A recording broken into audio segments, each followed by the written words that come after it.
I have been a full-time web designer for years, and I have seen the industry shift really quickly in the last year. And I want to share with you guys in this video the number one things that you need to know if you want to become a web designer, especially in 2026. The reason I am bringing this up in today's video is because, as many of you have probably seen, AI is everywhere and it is advancing and improving every single week and every single month, and there's new tools out there. And I'm sure some of you have even run into working with clients that are actually starting to use AI. So it's definitely in our world now. It's not going anywhere. However, I truly feel that AI is not replacing web designers that know all the skills I'm going to share with you in this video, but it could be replacing those web designers that are simply using templates or just adding buttons and text on a page. The first thing to learn and understand if you are wanting to become a web designer is your taste and your skills with design. The first thing that is going to help you stand out as a web designer, and the skills that I would probably learn in the beginning, is your taste as a web designer and your decision making. Because the one thing that AI cannot do really well is make a decision for you on the designs and options it's sharing. I'm sure that if you guys have played around with ChatGPT and all the different AI tools out there, they give so many options, and then I end up feeling more overwhelmed because I don't know which path to go down, and I am just like, just tell me which one to go with. And that is what us web designers can do really well, is strategically help our clients make the decision on how their website needs to look and perform and speak to their audience. And AI just cannot do that very well right now. And I also feel like clients are looking for a professional that knows how to make those decisions and who have been doing this for years and working with lots of other clients who understand what is really going on in this industry. So what can make you stand out as a web designer in 2026 is knowing when you're looking at a design, if something feels off and just doesn't look super aesthetically appealing. That is a skill that I think a lot of us designers have, that it's so hard to teach and explain. But if you can nail that down and understand what looks good, what is your specific style and taste that you can provide the clients, that is worth investing in. But also understanding what to remove on website designs, or also what to add on website designs, whether that's more accessibility, color combinations, photos, or copywriting that's going to speak to the target audience. These are all things that you need to learn as a web designer to help make those decisions for your client, instead of giving them all the options and then telling them to go decide. The second thing that you should learn to become a web designer in 2026 is knowing how to ask the right questions to your clients. And this is when that discovery call that you have with your clients, or those initial conversations, are so crucial. And I really give the discovery calls in my business so much credit for helping me land my clients, because I've nailed down those calls to a point where I know the questions to ask. I know how to make the client feel like I'm understanding them and understanding their business, because truly deep down I am. I'm listening to their story, I'm listening to their passion, I'm listening to everything they're sharing with me. And from there, I'm able to ask the right questions for the website. When it comes to tools online that can talk with you and give you those answers, it can be really hard to know what to ask or how to frame those questions. So as a professional web designer, you can show up and be like, this is the question I need to know to make sure your website speaks to your audience and performs well and works for you long term. I feel that sometimes clients don't really want to speak with AI or online tools about this because they don't know how to express their fears, their goals, their blockers, or what is preventing them from making their business reach the people they want to right now. And even if they're just getting a website redesign, you are the designer that can show up and hear them out, understand them on a deeper level, and know the right questions to ask to get to that deep level. The third thing that you should understand if you want to become a web designer in 2026 or in the years to come is how to nail down your strategy and your context when building websites. Because as you have seen, there's tools and templates out there that can just give them a generic website that looks cookie cutter from all the others. But what really will set you apart and make clients want to work with you is when you can understand their industry, their audience, and their conversions, and help them bring that to life in a website design that you design and develop, because I think that we see these templates and it's so easy and it's way cheaper than hiring someone that knows a strategy. So people just like use that for a while, but then they realize it's not converting, and that's because it's not speaking to their audience and it's not speaking to their overall goal. So your strategy and your context is really what's going to help you not only sell that on a discovery call, but help them actually create a website that's going to work so well for them. At the end of the day, that's the goal. You want them to have a website that they're going to be able to use for years, that they're going to get more sales from, more inquiries from. And that is the best part about being a web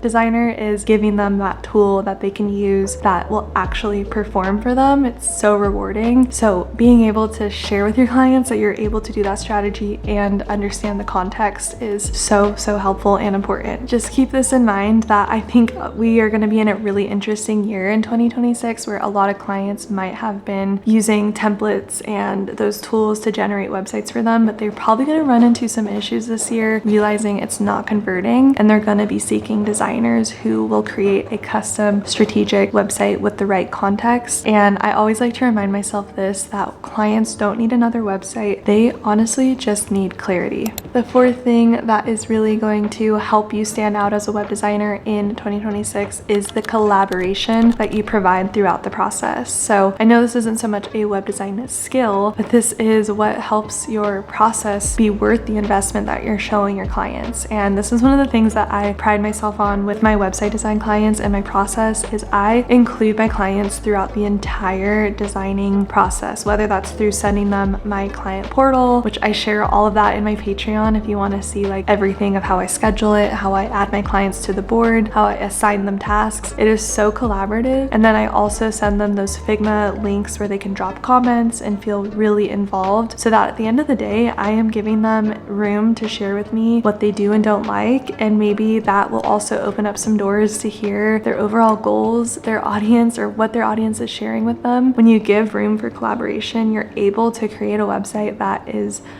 just so efficient for their target audience, but also is going to convert, because if you're just using a template, it's probably not going to speak to the questions and concerns that their audience might have. And if we can answer that from the get-go on their website, they're just going to know, like, and trust that business much quicker and much easier. So that's kind of our job as a designer, is to not only answer all those questions for the client and give them room to talk about it, but give them space to collaborate with you on the web design and give their feedback throughout the process. So this is what's going to help you stand apart from all the technical machines online that are just spitting out answers and not actually giving them room to work together. I love this point, because I think we get so hung up on like AI is going to replace us, but what AI cannot do is they cannot read the room. They cannot help super indecisive clients, maybe to a point, but you're still left being unsure, because at the end of the day, you're not speaking to a human that's been through this before. So it's always feeling a little bit uncertain. But AI also can't really adjust what it's designing or creating for you based on the emotions that your clients might share. So this is a super important part of the process. And if you don't collaborate with your clients already, I would definitely consider adding this in, because it's going to be something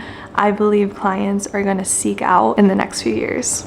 Okay, the next and actually last thing that I want to share with you guys today for a web design skill you really should learn in 2026, if this is a path you want to go down, is the overall UX, or the user experience of a good website. And I think that a lot of us designers, maybe you are like obsessed with branding design, or you're just super creative. Well, being creative is definitely important for websites. However, I truly feel that clarity is even more important, because a pretty website's not going to get a client far enough. You still need to have that user experience, whether that's having the copy created first and then designing with the text and copy, and then also making it accessible. So headlines first and making everything easy to read and good color combinations. It's also just understanding how to look at a website from a different perspective with that user experience in mind, and asking yourself, when someone lands on this page, are they going to know what this business is about? What are the call to actions we want that user to take on each section of the website? You have to really like retrain your brain to not think so creatively, but more so just logistically, and understand what is going to help convert the customers that are coming to their site. Taking all of that and then adding your creativity on top of it is going to make a really beautiful website that is going to actually speak to those clients you're working with and work for their audience. I think we also have to be realistic with ourselves that people don't really read anymore. Everything is so fast paced and we get fed information like within seconds. So it's really important that the websites also are going to be easily scanned through. So that means having your headlines bold and big up front, and just answering those questions that the clients or customers might have in a really quick and easy way, while also still maintaining a good amount of copy so that you can rank on Google. So there's a lot of things to keep in mind with the user experience of a website and how to actually make it work for the people who are viewing it. Something that kind of helps me understand the whole like user experience of like, if people are scanning through this website, how can I make it make sense if they're just scanning? And that is looking at your headings, your H1, your H2, and if they just read that, if they're just reading those bold items on the page, are they going to understand what this website's about? So this is a really good exercise for you designers to go look at your website right now, read all those headings, and does it make sense, or does it need a little more context for those people who are just scanning? I really wanted to mention this point because, like I said, we are such creative people, especially if you want to get into like more of the design world.